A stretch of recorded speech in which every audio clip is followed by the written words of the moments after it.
할렐루야, 반갑습니다. 오늘도 10월 12일 오늘도 새벽 예배 이렇게 영상으로 함께하는 모든 우리 믿음의 성도님들 축복합니다.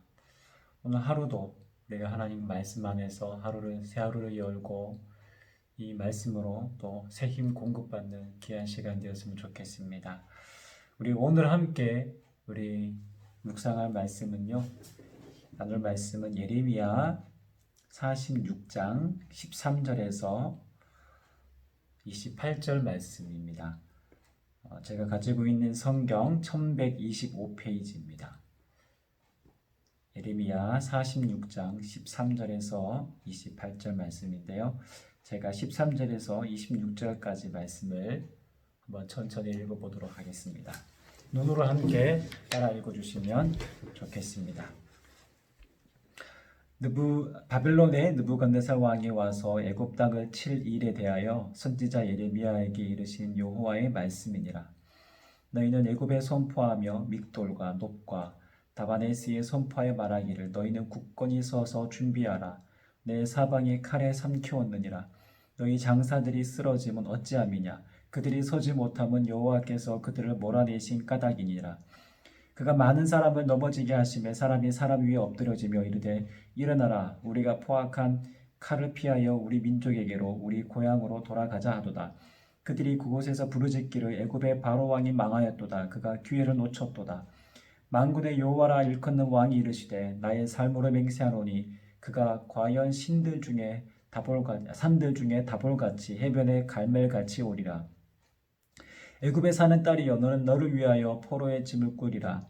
몹이 황무하며 불에 타서 주민이 없을 것이니라. 애굽은 심히 아름다운 암송아지일지라도 북으로부터 쇠파리 떼가 줄곧 오리라.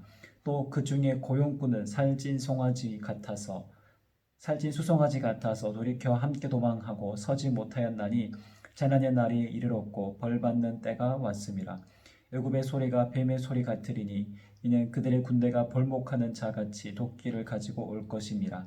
여호와의 말씀이니라. 그들이 황충보다 많아서 셀 수 없으므로 조사할 수 없는 그의 수풀을 찍을 것이라. 딸 애굽이 수치를 당하여 북쪽 백성의 손에 붙임을 당하리로다. 만군의 여호와 이스라엘 하나님께서 말씀하시니라. 보라 내가 노예 아몬과 바로와 애굽과 애굽 신들과 왕들 곧 바로와 미크를 의지하는 자들을 벌할 것이니라. 내가 그들의 생명을 노린 자의 손 곧 바벨론의 느부갓네살 왕의 손과 그 종들의 손에 넘기리라. 그럴지라도 그 후에는 그 땅이 이전같이 사람 살 곳이 되리라. 여호와의 말씀이니라. 아멘. 기도하고 말씀 나누겠습니다. 살아계신 하나님 감사합니다. 오늘 우리에게 새 하루를 허락하여 주시고 우리에게 생명 호흡 주신 하나님 감사합니다. 오늘도 우리에게 주시는 이 은혜의 말씀을 통하여서 하나님 내 생각과 내 방법, 인간의 어떤 계획대로 살아가지 않게 하시고 주님 말씀에 이끄시는 대로 이 뜻하신 하나님 말씀대로 우리가 살아갈 수 있도록 오늘 우리를 가르치시고 성령께서 이 말씀을 밝히 깨달을 수 있도록 지혜 허락하여 주시옵소서. 감사하며 예수님의 이름으로 기도합니다. 아멘. 네, 제가 계속해서 예레미야 말씀을 묵상하고 있는데요. 이제 거의 마지막 부분으로 점점 진행되고 있습니다. 오늘 우리가 읽은 이제 그 46장을 읽었는 46장 13절부터 읽었는데요. 이 46장을 사실은 시작으로 해서 51장, 이사야서가 52장까지 있죠. 51장까지가 바로 주변 나라들의 어떤 심판에 관한 메시지입니다. 오늘 바로 그 시작으로 바로 애굽에 관한 심판을 말씀하시는 장이 46장인데요. 46장 1절부터 12절까지는 고대 그 세계사의 분수령이 될 만한 전쟁인 갈그미스 전투에 대한 내용이었습니다. 46장 10절에 보면 이렇게 되어 있습니다. 그날은 주 만군의 여호와께서 그의 대적에게 원수 갚는 보복이리라. 칼이 배부르게 삼키며 그들의 피를 넘치도록 마시리니 주 만군의 여호와께서 북쪽 유브라데 강가에서 희생 제물을 받으실 것이미로다. 여기에 보면 북쪽 유브라데 강가라고 되어 있는 지명이 구체적으로 언급되어 있지는 않지만 학자는 갈그미스 지역으로 그렇게 추측합니다. 바로 애굽의 바로 느거 왕이 원정대를 이끌고 당시 중동의 패권을 장악하려고 했던 대제국 바벨론과 맞붙게 되죠. 아수르가 이미 바벨론에게 패배하면서 멸망의 위기에 처하게 되었고, 그래서 애굽과 결탁해서 바벨론과 전쟁을 치르게 됩니다.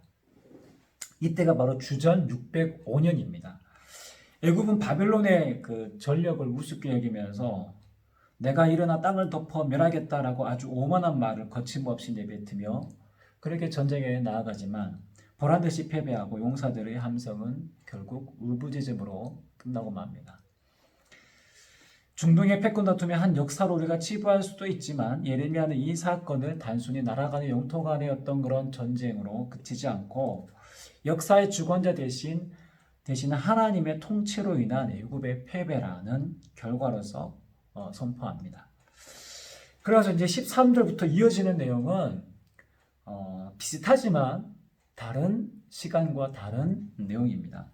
이 13절부터 이어지는 내용은 바로 갈그미스 전투에서 승리한 바벨론, 그 느부갓네살 왕이죠. 이제 원정대를 이끌고 애굽 본토를 치러 이제 내려갈 것이다 라는 그런 예언입니다. 실제로 이 공격은 요세푸스라는 학자에 의하면 바로 주전 582년에 있었던 것으로 확인되었습니다. 남유다가 멸망한 이후의 사건입니다. 지난주에 살펴본 것처럼 남유다의 멸망 이후 유다의 남은 자들이 바벨론이 세운 총독 그다랴를 죽이고 사람들을 이끌고 이제 애굽으로 피난을 간 것이죠. 애굽으로 내려갔습니다. 하지만 애굽 역시 그들이 의지할 대상이 결코 아니었습니다. 하나님은 예레미야에게 이미 수차례 강하게 그것도 반복해서 말씀하셨습니다. 그러나 그들은 하나님의 말씀을 듣지 않고 자기들의 고집대로 행동하고 말았습니다. 하나님의 뜻에 정면으로 대적한 아주 불신앙적인 그런 행태였습니다. 그러나 그렇게도 유다인들을 지켜줄 것 같은 애굽이 바벨론에 의해서 처참하게 짓밟히게 될 것이다 라는 것이 오늘 본문의 예언의 말씀입니다. 즉 애굽은 의지할 대상이 아님을 하나님은 이 오늘 본문을 통해서 다시 한번 철저하게 보여주시고 또 밝히시는 장면이죠. 다시 한번 우리 본문을 통해서 한번 살펴보겠습니다. 18절에 보시면 바벨론 군대가 다볼과 또한 갈멜같이 오리라라는 그런 표현이 있습니다. 이스라엘에 있는 바로 다볼산과 갈멜산을 의미하고 있는 단어인데요. 다볼산과 갈멜산은 평평한 그 평지에 땅에 우뚝 솟아 있는 산입니다. 즉 누구나 알아볼 수 있도록, 그러니까 누가 봐도 알아볼 수 있는 산인데요. 즉 바벨론 군대가 누구나 알아볼 수 있도록 그렇게 강하게 쳐들어올 것이다 라는 내용입니다. 19절에 보면 노비 황무하여 불에 타서 주민이 없을 것이다 라고 되어 있는데 노브는 애굽의 옛 수도입니다. 그 큰 도시가 불에 타 멸망할 것임을 또한 예언했습니다. 20절에 보면 애굽은 심히 아름다운 암송아지일지라도 북으로부터 쇠파리떼가 줄곧 오리라. 여기서 애굽은 심히 아름다운 암송아지로 비유합니다. 암송아지는 무엇을 말할까요? 애굽이 섬기는 신들 중에서 여신 하도르를 상징하고 있습니다. 심히 아름다운이라는 말은 애굽이 가진 어떤 그런 부요함, 어떤 풍요를 의미한다고 볼 수 있습니다.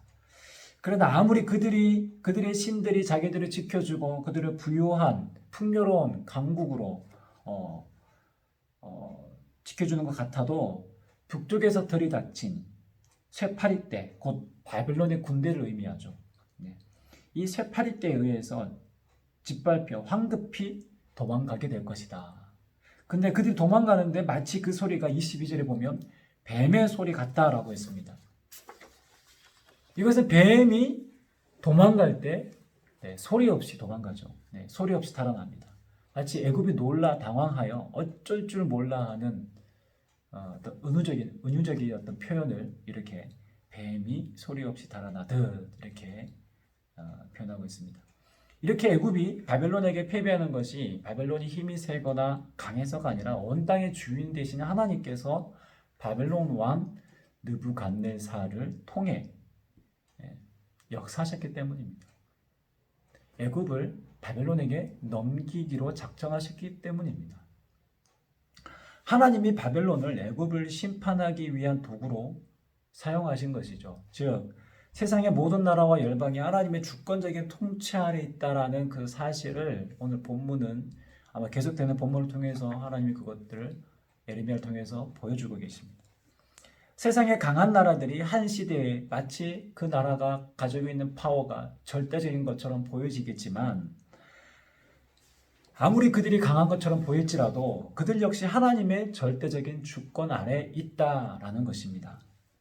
어느 제국도 어느 강대국도 하나님의 뜻을 거스르지 못하면 인간의 모든 역사는 즉 하나님의 다스림, 그분의 통치 안에 있다라는 것을 오늘 우리도 놓쳐서는 안 되는 중요한 사실입니다. 그래서 25절은 결론적으로 그 어떤 나라도 신들도 의지할 대상이 아님을 말씀하시면서 그것들을 의지하는 자들은 벌할 것이다 라고 주님 말씀하시죠. 25절 말씀을 제가 다시 한번 읽어보겠습니다. 만군의 여호와 이스라엘 하나님께서 말씀하시니라. 보라, 내가 노예 아몬과 바로와 애굽과 애굽 신들과 왕들 곧 바로와 및 그를 의지하는 자들을 벌할 것이라.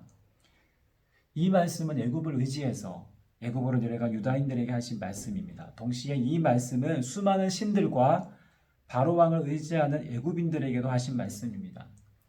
하나님은 심판하고 벌하려고 하는 것이 목적이 아니었습니다. 하나님 모든 만물의 주인 되시며 모든 나라와 모든 열방을 통치하시는 하나님만이 의지할 수 있는 유일한 대상임을 하나님이 알려주고 있는 내용인 것이죠. 그러기에 하나님만 의지하라는 것입니다. 하나님은 변화하는 세계 속에서도 하나님의 뜻을 이루어 가십니다.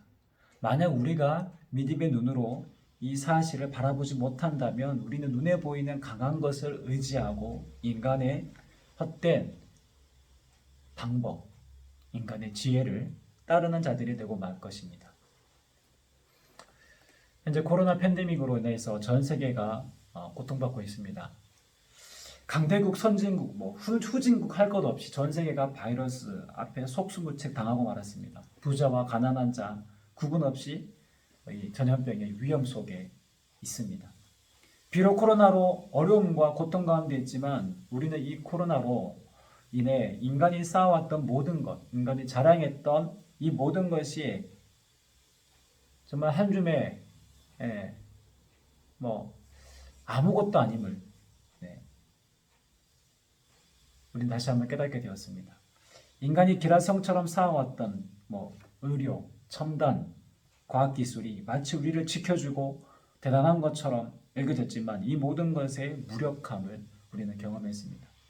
이 모든 것들이 그저 우리의 편리와 이 땅에서의 삶의 유익은 되지만 우리가 의지할 그 무엇도 그 어떤 대상도 될 수 없다라는 사실을 분명하게 보여주었습니다.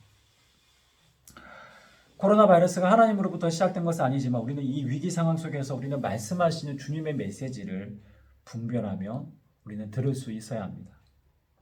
남왕국 유다가 왜 멸망했습니까?